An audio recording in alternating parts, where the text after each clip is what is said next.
Teacher name is English. School called Winterhalter. Mm-hmm. It's probably shut down now. And she was about 60, 70. And I'm like, she's so old school, she's not even on, like she can't relate. Yeah. It's just like the whole vibe is off. And I remember that I was in third grade. And it's like, you still remember it like it's just like that. But like with you, we vibed. It's like, he listen to hip hop. Just click right there. He on that, he doing that, Yeah. And he cared. Everything is there. He cared. Like you showed it that he cared. So it's like, yeah, but he good for life with us.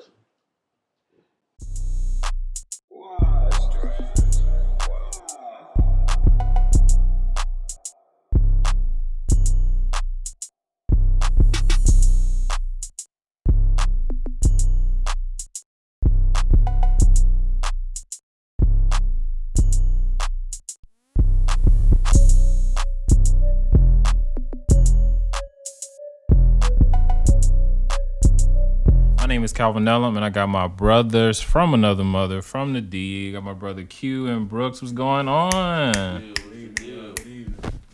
Man, y'all just all flyed up, man. I got my thighs all out. Y'all got all what? Oh, man, looking too good for a brother, man. What's going on? How y'all doing?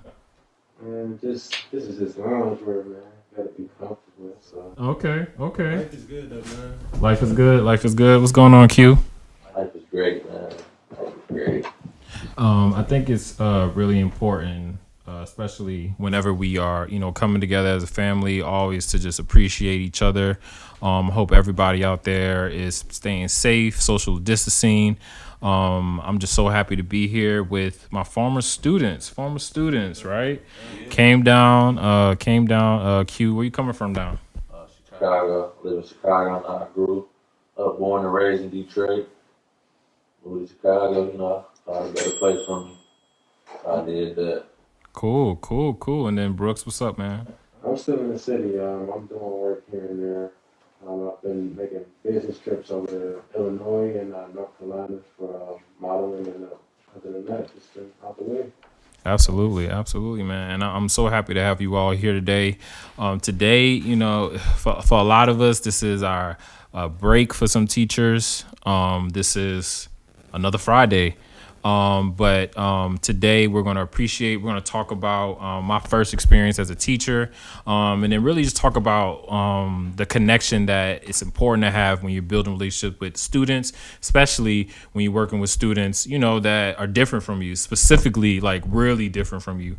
My mom used to always tell me, again, Calvin, if you want to be a teacher, you have to be more than a teacher. You have to be an educator. She said an educator not only teaches kids a subject area like English, math, or how to derive an equation. An educator teaches that student how to survive. What do y'all think about that? The difference between being an educator and a teacher, and have you had more teachers or educators in your life?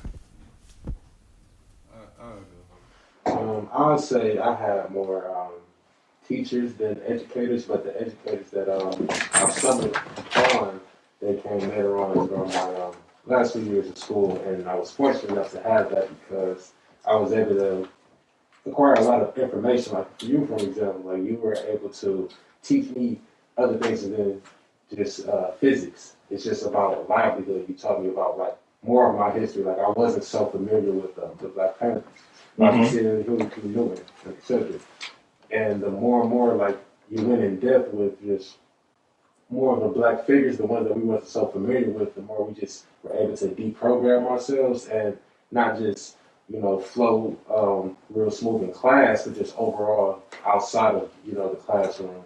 So that was just very, fortunate, on my end, just to, get your information, So you are, no doubt. Yeah, I know, man. You want to make me cry, man. You want these compliments and stuff. Thank you, man. I appreciate that. What about you, Q? Mine is like, you at one point of our, your teaching journey, you made us feel like we were brothers, brothers and sisters, because you had women too. It's just like a teacher, they can remove themselves from the teacher, Yeah, and be them, like Nellum or Calvin, whatever you may call them. and he showed us him, Mm-hmm. it's always gonna be genuine. Like, and the age played a part in that too. And as you can see, Q was the one that was always on my bad side, and Brooks was always on my good side. Cause you try to put that little first name in there, but it's all good because this is my brother, man. Because it's like, right?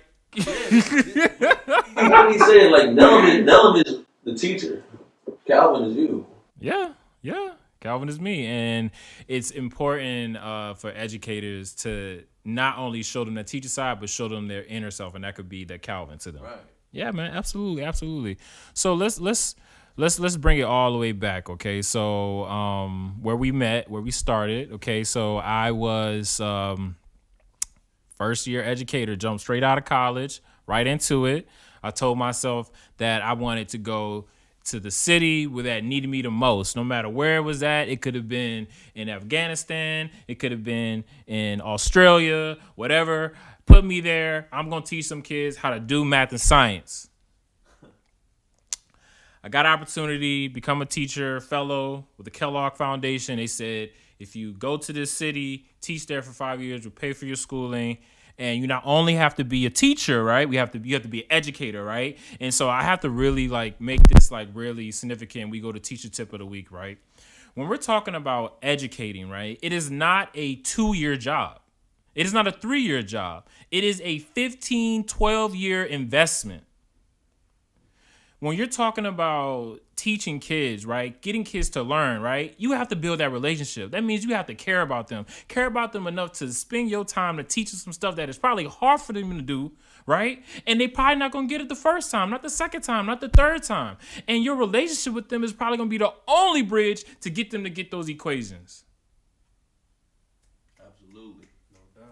Right? And so we have to understand that yo, I know we super happy teachers, we in this virtual setting, it's super hard right now. I know y'all don't want to just give up right now, but chill, relax. I don't know, man. I'm just talking about I feel like the grace that we should be having during this pandemic, a lot of teachers are, they have their rights to feel the way they feel, but it's just disappointing to see that we have a lot of selfish teachers out there. We have a lot of selfish educators that they don't put kids first. And I know for me...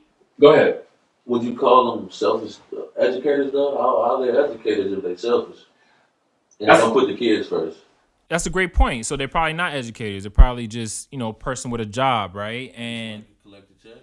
Probably just trying to collect the check. And so I wanted to start off with that and saying that it's an investment, right? And so when I first decided to come to Detroit, I knew that I was going to be here for a while. I knew that it was going to be hard. And when I got past my tests and I was decided to go to the schools, I don't know if I told y'all this, but it was any school. I was like, just put me in any school. I didn't have a preference. I didn't care about the demographics. I didn't care about the neighborhood. I didn't care about none of that. I was like, I came here to help. I got a physics degree. I got all this knowledge. Put me anywhere and let me go. Now, what was the first day in Mr. Nellum's class, right? What was that first day like? Oh yeah, man. The first day was very irritating. I think what it was, he was trying to. Hold on, what was the school we go to? I'm sorry, I didn't even say name. And where is it at? Burt Road, Brightmoor area between Schoolcraft area. Okay, and give him a little context of where that is at in Detroit relative. West side of Detroit, they get crazy, Wow. It's just it's a bad neighborhood, but it got good hope. It got hope though. And it has potential. And when I saw the neighborhood, I was like, yeah, this is a neighborhood that has been what's the opposite of not appreciating it? What's the word for that?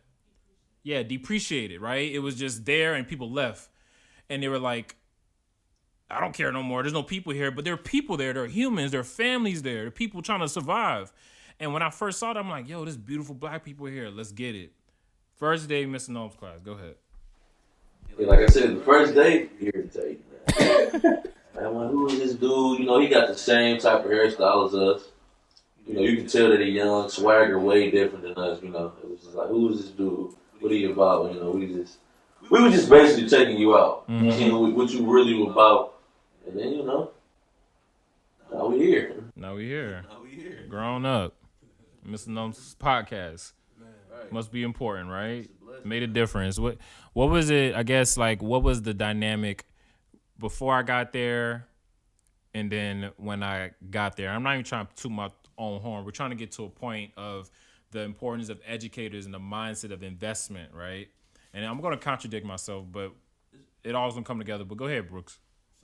What's the question? The question is like, what was it like, before into when I first got there? Like, what was it? What was it? What was the Difference between when you yeah, yeah, at the age? So before you got there, we had like a few, and that's not that many educators. People that really wanted us to thrive. Wanted us to have information that we can put in our pockets to, once we graduate, we can use this.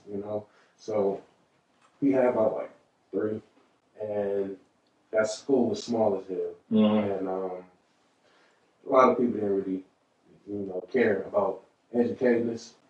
They just wanted to collect the check. You can go ahead and do this. We always had substitutes anyway, so we barely had like a solid teacher. Yeah. That's before you got there. Once you got there, though, it was we was profiling, no doubt, because like he said, like who is this guy? Yeah. He don't act like a normal like teacher would. Like and this dude's name or something like that. Okay. It's just more so he young and like maybe he can relate to us. He might not be on that type of times where he just honest just to be honest. Yeah. But the very first day, it was irritating too, because I don't know what you was with the little book, Icebreaker. We had to get up. Like, why do you have us doing this? We working around in circles. Everybody complaining like, what is this? Oh, I want to go back to this class. Oh, I'm like, for real. But, through that and that semester, we just ended up growing collectively as a family, though. Right. Not even including seminar, just us as a class. You had the young women and the young men because you taught us math and physics, but you also taught us lessons for life. Got it. After the books. I was a first year teacher. Right? It was my first year teaching. So let me bring that context. And if you all don't know, your first year teacher is hell, always. I'm just let y'all know that. Like, that was my worst year teaching. Like, this. Despite y'all saying that, in my eyes, I was like, oh my gosh. Like, compared to where I'm at now, bittersweet though. I was new, right? I was just trying to figure it out. I just remember I had this big old. Y'all remember those stack of papers you would put the right? Mm-hmm. Yeah, you were. That's why I said you doing. That's why I said he was like, well, you doing too much. Right? Yeah. The papers just kept getting stacked, and it never got graded, right? But I was learning, right? And you said something. You said profile, and I want to talk about profiling because whenever I think about profiling, I think about mistrust or trust, right? If I have to profile someone, I have to try to gauge them, try to figure out who they are before I fully give them my full self. So, kind of talk about any one of you all. What were your teachers like? What was that? Okay. Talk about like y'all teachers growing up in elementary school and middle school. How would you grade them? Do you think that it went to you developed like a mistrust for your teachers where you had to feel like you had to profile me when you first met me? Like, why? Why did you feel like you had to profile me? What it is like you said, we seen that you were a black young man, so that was the profile. It was like it's the thing in us. It's like we gonna do it, It wasn't common for us. It's gonna happen. Black man gonna profile black man. It's gonna happen. So we did that. It wasn't like when we were younger, we had teachers. Most of the teachers were white. Some would be black. But it's like you didn't profile them though, because you didn't look at it as like I can relate to that person. Why not though? I'm curious why. Like why? I mean, like, give me your perspective. How can a 12-year-old try to do that? How can a 12-year-old relate to a 60-year-old person? And they were 60 in 2005 though. Give me specific. Like, can you think of a teacher maybe where it was like hard for you to kind of like? Teacher name is English. School called Winterhalter. Mm-hmm. It's probably shut down now. And she was about 60, 70. And I'm like, she's so old school. She's not even known. Like she can't relate. Yeah. It's just like the whole vibe is off. And I remember that I was in third grade. And it's like, you still remember it like it's just like that. But like with you, we vibed. It's like, he listen to hip hop. Just click right there. He on that, he doing that, Yeah. And he cared. everything is there. He cared. Like you showed us that you cared. So it's like, yeah, but he good for life with us. That was a process for me, y'all. I want y'all to know that, like, I call myself a bilingual, even though I only speak one language. I say that because, I'm from New Orleans, right? And I lost you can't even tell, right? Because when I moved to Virginia, I had to kind of like stop talking like that because I used to get bullied for it. Right. And I had to speak a different language. I had to speak like the people from Virginia or people from Maryland, people from DMV, so I can navigate those things. And I learned that was survival tactics. Even when I was in elementary school, I used to get bullied a lot because kids knew that I was from the suburbs. Right. They could tell, right? Because they were profiling me, and I used to get bullied because of that. And so I would have to try to like assimilate and take on their culture so I can, survive. And I will honestly tell you, those skills were very, very useful when I feel like that helped me build that relationship with y'all because I wasn't judgmental. I was just like, yo, I'm here, and whatever y'all here to give me, I don't know what y'all think about that. I get what you're saying. Like you shaped your whole life for this, and like you said, you said any school, and it's crazy that you picked this school. It's like you said, you got bullied, right? Yeah. And it molded you to who you are today. Right. But like you say, I don't feel like you changed. I feel like you didn't change yourself because we didn't bully you. Yeah, y'all accept. So my next question is, how did I pass that test? I think yeah. When I first, what? And pause real quick. So teachers, this is super important. I know we haven't talked about like nothing like academic, but I'm just really talking about culture is how we build our relationships. If I can connect with your culture, then I can build a relationship with you for me to listen to you, for me to learn from you, right? In order for you to build that culture, you have to appreciate that culture. In order for you to appreciate that culture, you can't think that degree, that knowledge, your ego is going to really get these kids to learn. That ain't it. Really is listening. Go ahead, brother, man. So what you was talking about for as far as like when you were younger, you got bullied because they could tell you was from the suburbs. Yeah. We couldn't tell where you were from, but it's like you wasn't somebody that we. You're not street. You're not street. That's what we look at. We most definitely can tell. Like, what does that mean? Like you're not. The way you carry yourself like a sophisticated young brother, not like somebody that is ignorant and that is on some hot type of time. Is that what street is? Would you define that? Street is an act. Oh, okay. So define street for me, so I can distinguish from being what you said. It's just the whole podcast. To be honest, I really can't put it in one word, but it's just like because I could be the teacher, be like, yo, what's up? I'm cool, hip hop, street. You know what I'm saying? Like I could do that. It's still like, nah, that ain't. Okay, right. You being only right there, but you came to us like. You can just hear. You can like, okay, I'm familiar with this crowd. That's how it is. Like you looked at us like I'm familiar with this crowd. I had this type of crowd when I was younger though. Yeah. But instead, I'm much more. I'm older and I'm mature now, so that I can understand where they come from a little bit. I can let me pick their brain, Yeah. And so once you was doing those icebreakers, the more you were starting to understand this as a class from just us being some years younger than you, it's like, yo, he not that much older than us, and plus like he can relate to us, even though he's not from here. Yeah. So we was able to just dissect that whole thing. As soon as you got like that image, like yeah, he ain't street, he ain't none of that. But at the same time, he's not on that time to where he don't care. He does care, but it's like genuine. Yeah, we got. Could y'all say y'all felt my heart? Yeah. Definitely. Because when you said, you felt like we felt like it was like when you left, it was like a murmur, like like that. Something was severed. Yeah. Like a bomb was severed. Yeah. But it's just like through that we were able to accept the fact like, yo, this like even though what he was teaching us, we didn't take it to full advantage, but we started to understand where you were going with that. So let's talk about that. Let's talk about physics. So what was physics like in a Mr. Nellum's class, and what was your perspective on physics after that? Physics was very hip hop, and I'm not talking about rap.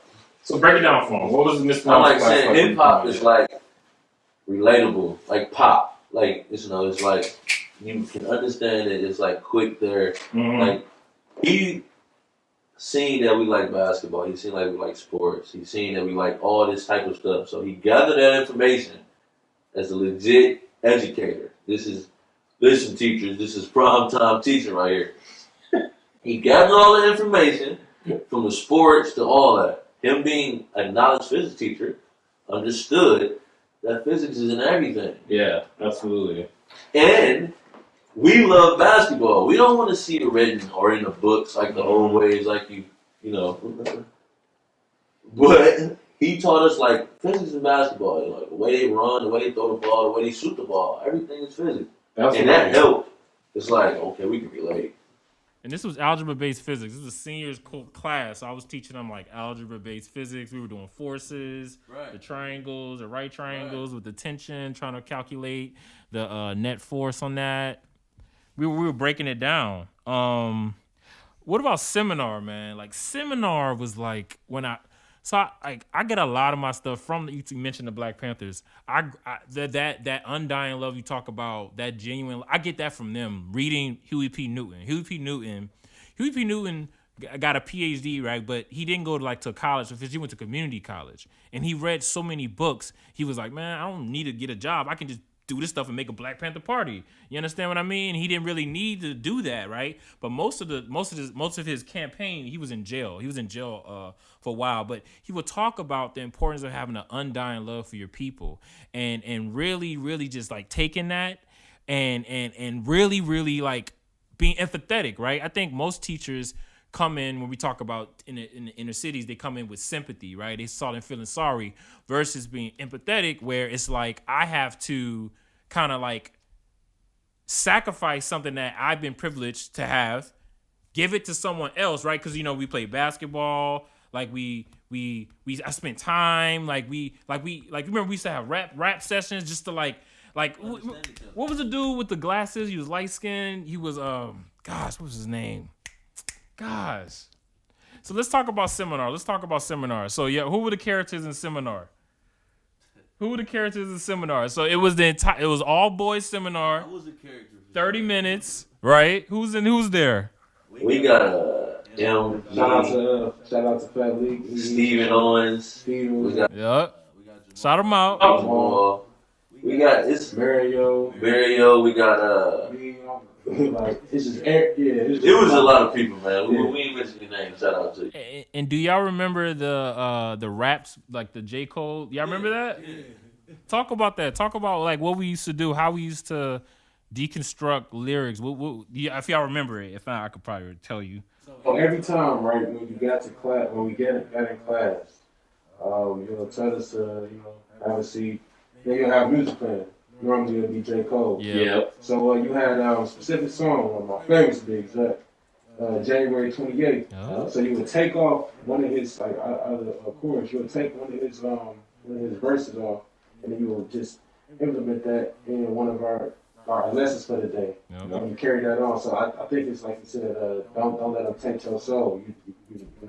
And you take that as you giving us quotes to where like, okay, remember when J. Cole said, what in his song. So okay, I'm gonna take as soon as I get out of here, that's gonna be in my mind, like for real, because like I actually learned something that I can also relate to, not just for like I can pass the grades, just more so like I can take this and for life, for real. Right. So just with that, each time like you will break down the song.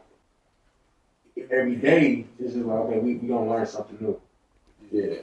Despite us having physics. So that's why we was able to gain knowledge from the course itself, but he was giving us real life gems. That was the I read a part about that. Kind of tricked y'all to learning. Exactly. Yeah, Seminar was great, bro. Seminar was great. It was like a man cave. It was a man cave, man. It was in real life. It was a man cave inside of school. You know that we It we did. did. Like we just. And it was Yo, it was all intellectual. Yo, Mr. Nellum, man, what was it, yo? Hey, what up, fool? What up, fool? Yo, do y'all remember when we had, I don't know if it was a lockdown or something, and we were all in my room and we turned it into a studio? Yeah. Y'all remember that? And then it was, who was it? Oh my gosh.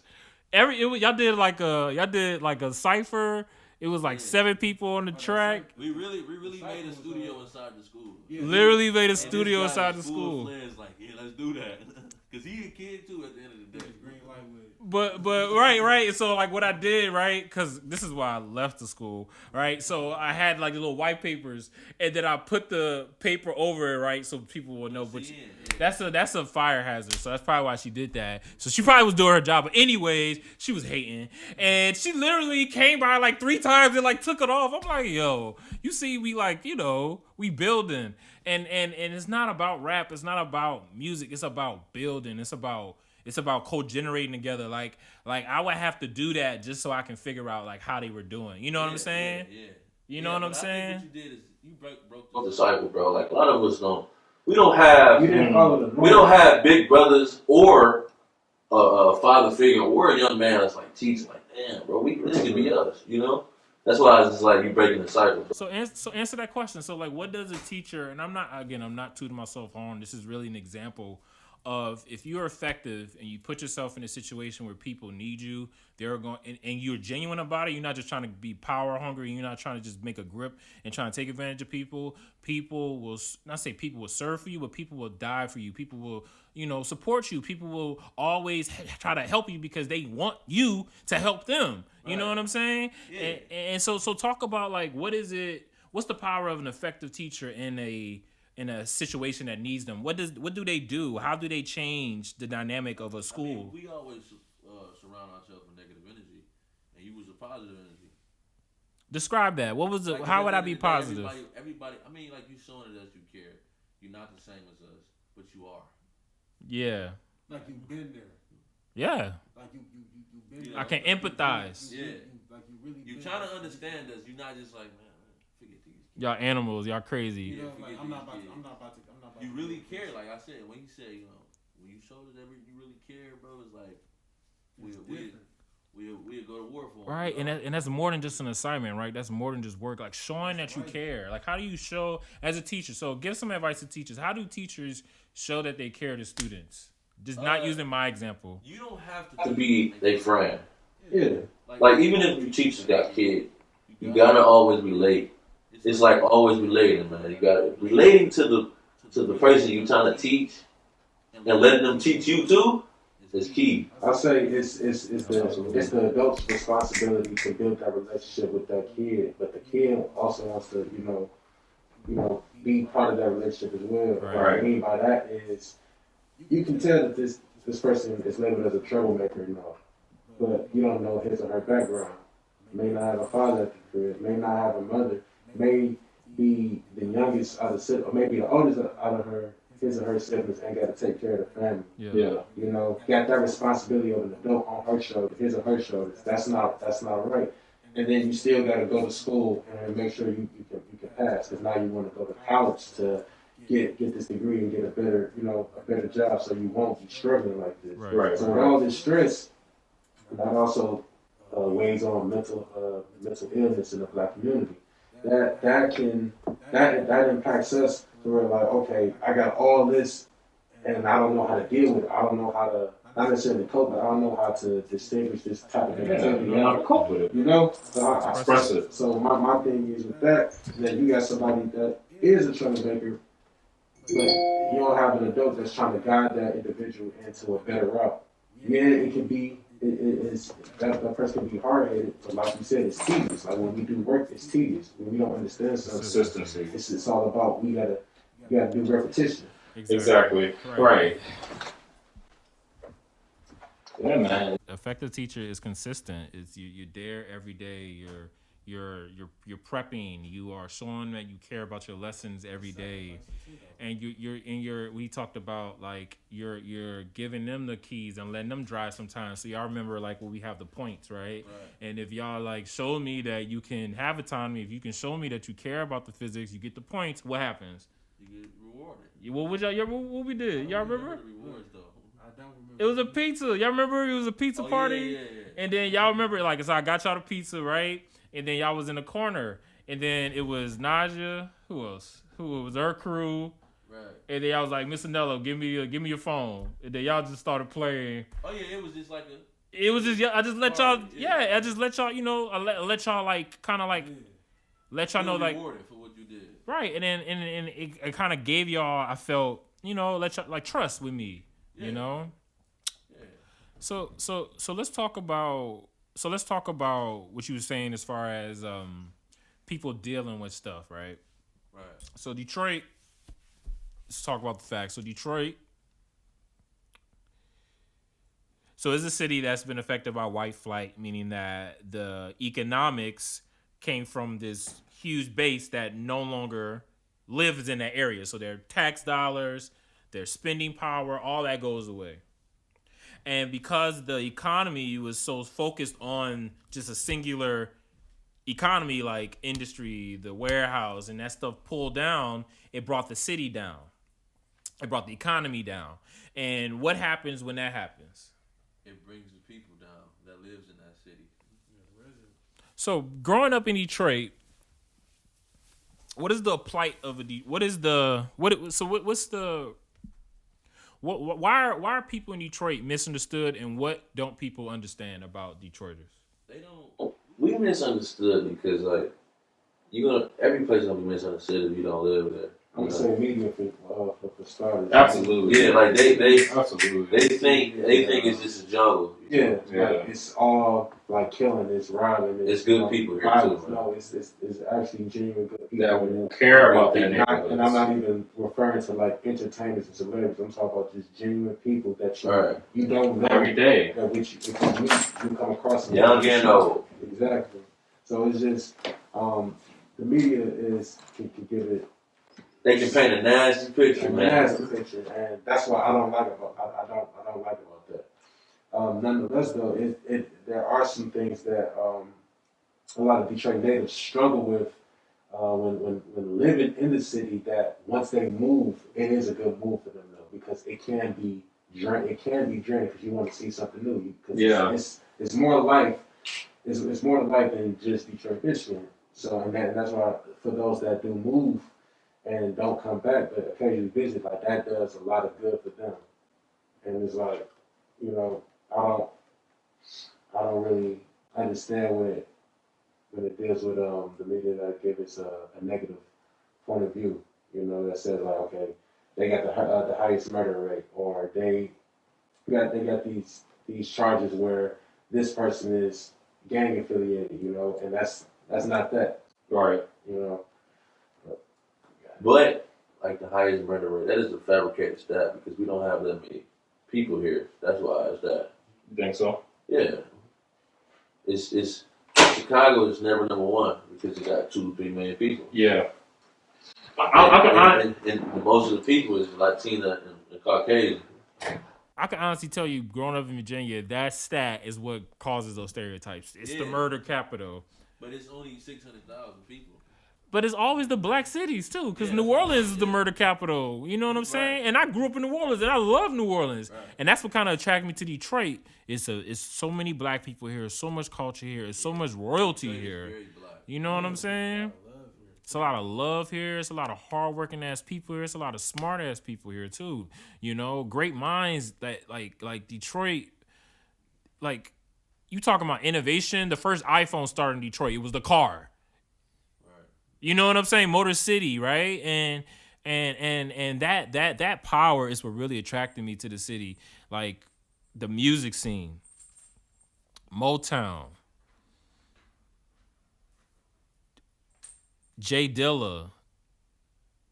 I'm trying to think what else. Sports. You can say the Pistons, like the Pistons itself. Chauncey Billups, right? Like the bad, like just y'all always put in the underdog seat, but you always prevail and let people know y'all bosses. You know what I'm saying? Let people know like you got New York and then you got Detroit, and New York ain't Detroit, and you know what I'm saying? Like y'all, and I love it, bro. I love it, man. And I like the fact that I love it. A lot of rappers that's in the city, you know, they're thriving more in the industry, and like in different parts of the countries, you got people that's trying to take that style of rapping, you know, from people that's Detroit natives. So it's like that's another thing that makes us unique, you know. Yeah. Our style, our swag, you know, it's just. Yeah, we definitely the most different city out of all the cities. When you really think about it, it's like we not as big. We're not bigger than, you know. We definitely different. as far as like population, It's very different, man. Like when you talking about like Maryland and all that, it's like I can see that. But like when you like Detroit is very close to Chicago, but it's two different cultures. Two different cultures. Like Okay. Ohio, like Ohio. Yeah, Ohio got his own culture too. It's like it's got its own little thing. I don't know. Maybe it's That a Midwest, thing. the Midwest thing, yeah. Yeah, like St. Louis is different. So let me give y'all an interesting fact. So you know how the South it's considered like the slave, Slave right? yeah. Right. You want to move from the South, go to the North, right? Yeah. So here's the ironic thing, right? So actually doing integration, Brown versus Board. So y'all know what that was, right? No, elaborate. So Brown versus Board was pretty much saying like, if I'm gonna go to this school, at least give me a quality education. If you're not going to give me good resources and you're not going to give me quality education, I don't want that, right? And it was really about distributing the wealth. And what happened was integration, and we had different people go into different neighborhoods to go to better schools, quote unquote, right? And what that caused was pretty much the courts had to integrate schools on purpose in the South, right? The North is perceived as what? Free, right? And that was also the same assumption during that time. So you basically saying we free of how we act. Let me finish though. But because that assumption was on the North, they could be racist in the closet, right? So they could be like, so pretty much what they would do was like, in the South, they would say, if you segregate, that's against the law. But if I'm not segregating in the South, in the North, right? And I just say, I'm not hiring you because you're black, but I don't say that, I just do it, I'm pretty much doing the exact same thing, right? So you said, still what we got going on now. Right. The Midwest, though, is the most segregated out of the North and the South. Because of that, but not because of that concept that the South is like, what it is. The North kind of has that, but the Midwest, you talk about Chicago, right? Segregated. It's very racist and segregated. I live there. Gary, Indiana. Yeah. racist. Wow. KKK capital right there. Flint. The deepest parts of Michigan. Racist. Think about like They actually do have after the sunset law, they actually got that over. you talking about the sundown towns, right? Right. And so. Right, so that contribute to you got the Detroit riots and you got the white flight, right? Because Detroiters, right, they wanted the middle class. The first black middle class started here, right? Black people were getting not only nice double-story houses, they got the car, they had the driveway, Cadillac, you know what I'm saying? Mink coat, balling, chilling with a blue collar job, right? What does that bring? If you prominent, you got black bottom, you got all these beautiful, these beautiful prominent black businesses. Right. You get jealous, right? You want to cuz you're no longer the end all be all, right? When really you are. Right.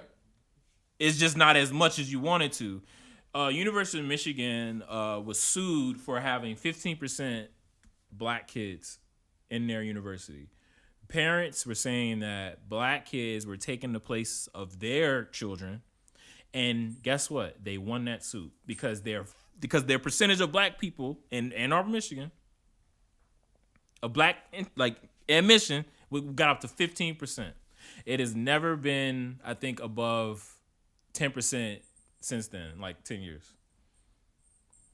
And then think about, y'all remember like with the election, what they were doing. Outsiders coming into Detroit. Ain't never say nothing about helping Detroit. And never say nothing. I'm sorry, I'm getting loud. Ain't never said about paying taxes in Detroit. And never said nothing about helping these black kids that's getting shot every night sometimes. But when Detroit people exercise their vote, you want to now come to Detroit and say that our shit don't count. We 3/5 of a human pretty much, because when we vote, that didn't really mean that. So you can just have the audacity to file lawsuits and throw our ballots out when you never cared about Detroit. Come on, bro. What they right around the corner, they right there. Right there, bro. Telegraph right there, dog. Indeed. And what they say about Detroit? What they talk about Detroit? What they I'm so and so man, the whole point in what I was saying, it's about integrity. It's about going somewhere and making your own. It's about making something out of nothing and building it up and having confidence in yourself and knowing that you're going to build people up, bro. Like, don't try to follow nobody. And that's one thing I love about Detroit. Detroiters ain't never trying to follow no. Well, I say Detroit has its own culture, and that's respected. Yeah, you're right. Own culture, because people follow people. Yeah, I can say that. sure follow people. So how y'all want to end this, man? What's a couple things you want to get off your chest, man? I mean, I got plenty. Like I said, we be going for 50 hours. So what's one thing that we can do before we close? One Talk thing I about. want to talk about All this is like, I'm gonna just touch on it. We leave it. And I'm gonna ask both of them like what they feel about it. Like I talk about it a lot. Me and Joey. It's just actors, man. It's like when I really think about life, I just think about like we all unpaid actors. What J. Cole say? Niggas in the hood is the best actors. And when you really think about that, you dissect that, it's like you telling the truth though. You gotta finish the lyric though. You gotta wear our face backwards. We the ones that gotta wear our face backwards. You know, cause Put on a frown before they think you soft. never smile. Because if you do, they're gonna think you're soft. They gonna think you soft. You smile. Unless you Mr. Nellum and come with a hug. Right. But right, that's how it was, right? Right, but they be like, Mr. Nellum, you soft. I be like, I know. That's him being him, bro. He being himself. He's not acting. I'm not acting. He's not acting. That's it. Genuine. That's what we was talking about. Not faking it with it. So since you're not faking with it, it's like, man, like we can. This job is for life though. It's just when I look at things, Vulnerable, bro. Acting is a real thing, people. It It is. is. Absolutely. You can see, like, one day you can see the most genuine side of somebody. One day, you be the sweetest person in the world. The next day, cutthroat. Yeah. Whole time they just been a wolf in sheep's clothes, you know? So it's like, it's wild. Somebody can really take advantage of that on you. And it's an opportunity, I feel. It's an opportunity to really, so this is, and we can end on this, and then I'm going to let y'all close with your closing remarks for the teachers and the educators out there, soon to be educators, people that want to be educators. Shoot, what was you saying? I lost my train of thought. What's the last part you said? Oh, I love you. I was just Go ahead. To the Go ahead. educators and the future educators. Please do not give up on these kids.